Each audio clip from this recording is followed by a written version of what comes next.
Tracy Ehlers. I am the mentoring and induction teacher on special assignment for Tri-City United, and my role is to be the district mentor for our first year and second year probationary teachers. Perfect.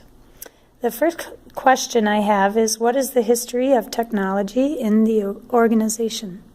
So this is the first year that we have had this program district-wide, and so I've been working with our principals to kind of establish a way of mentoring our new teachers, our second year teachers. And one of the ways that we are doing this is by integrating technology. So because this is such a new position, I'm really working on this kind of at the ground level and building it as I go for each year in this position. And as of now, I have a website, and I have surveys, monthly reflection forms, communication through email, because the position is throughout 4 sites. So I'm using a lot of technology. Perfect. Is it used to help learning? If so, how? Each month I have a monthly site meeting, or site mentee meeting, that my new teachers attend, and I try to incorporate some sort of visual or PowerPoint or things online with links, resources that I incorporate into those monthly meetings. So I would say that yes, it does help learning. Also, as the communication tool, because I go to 4 different sites, it's helpful to have email to be able to do that. That website, I also provide resources and links, and then I also give that information to my new teachers so they have access to that. Perfect.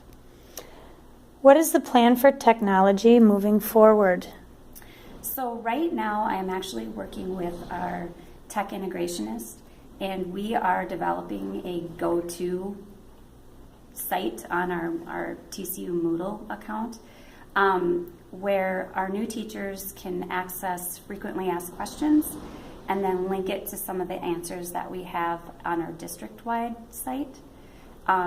We're hoping that this will kind of eliminate those simple questions that when they're taught how to find the answers, that I can focus more on instruction with the teachers, and that's some of the process type things, like how do I find my TeachPoint account, or who gives me the login for Viewpoint. That type of thing will be on there where they can just click a button and find out how they get there.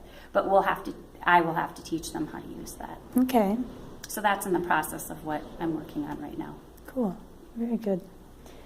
What are the challenges of using technology?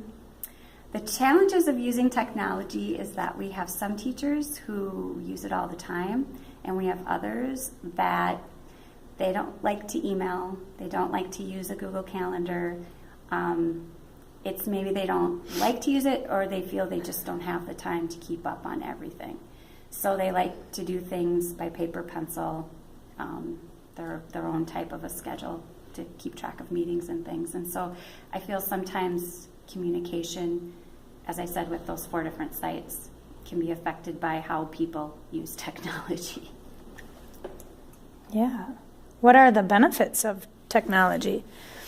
I think a time saver. I know for me, I put everything into my Google Calendar, and I get 10-minute little buzzes or whatever, so that I know when to start ending my meeting and then to proceed on to my next meeting or move on to my next meeting. I think it helps me stay organized, up to date, and teaching resources. There's so much online that you can access and pass along. Okay. What are the gaps that you see in using technology effectively?